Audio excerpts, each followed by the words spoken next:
From a tower of height h, a particle is thrown vertically upward with speed u.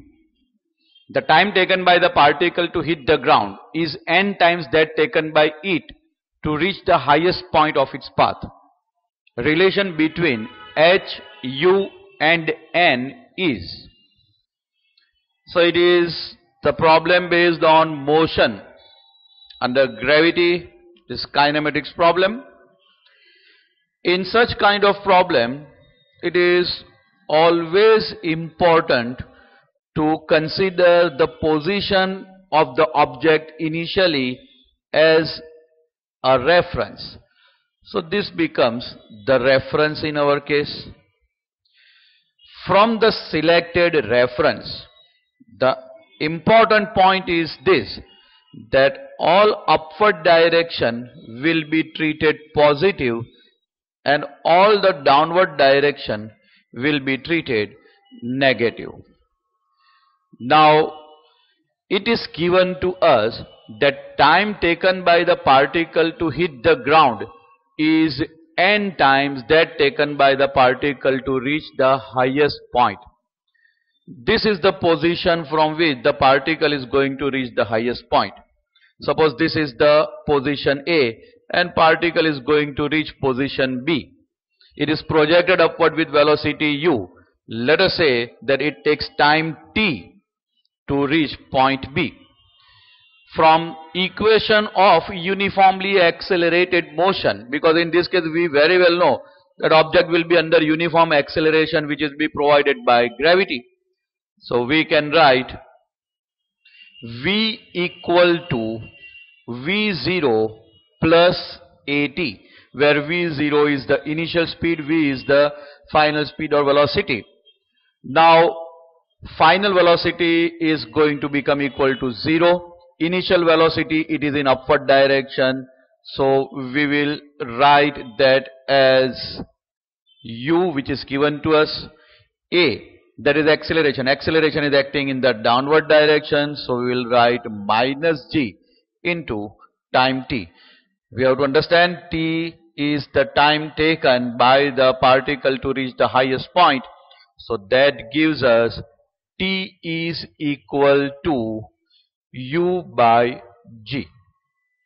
That is one thing which we have obtained. Let us say that time taken by the particle to move from A and to hit the ground, let us say that is position C, it is capital T. So total time to hit ground from the initial position A is capital T.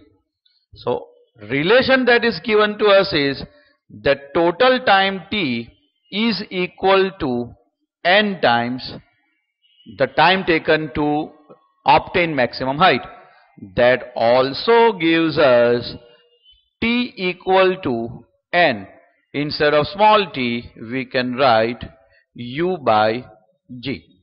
So now the time of flight or the time which is required in total can be written as nu by g. If we want to get the total time, then again we will use the equation. That equation is d is equal to v0t plus half at square. If we consider the displacement of the object, then object was initially at this position, finally it would be at this position. So object is displaced downward, vertically downward, which we will give or show it as by a negative sign. So I will write minus h must be equal to v0 is initial velocity, that is in upward direction. So I will write u. Here t is indicating the total time, so I will write capital T plus half into minus g into t square. I will substitute value of capital T at both the places, because we can very well see the option nothing as such where the time is involved is given. So we have to get rid of time over here. So I can write minus h is equal to u into t, that is n into u by g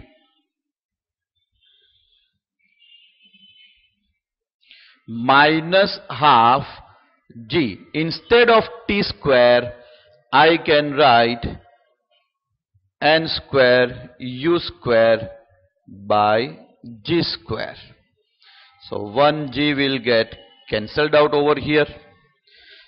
This can be written as minus h is equal to n u square by g minus half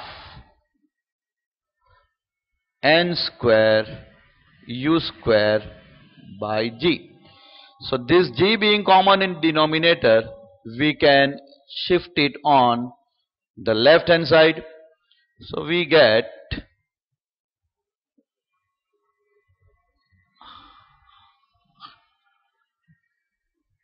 minus gh is equal to nu square minus half n square u square. That gives, if you take LCM on the right hand side, minus gh is equal to 2nu square minus n square u square, and whatever we get in the denominator can be taken on the left hand side. So we can get minus 2gh is equal to 2nu square minus n square u square. If we take this negative sign on the right hand side, we will get 2gh is equal to n square u square minus 2nu square.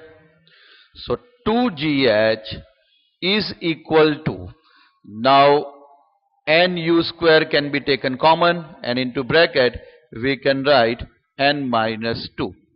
So saying this calculation, we can conclude that option B is correct option in this case.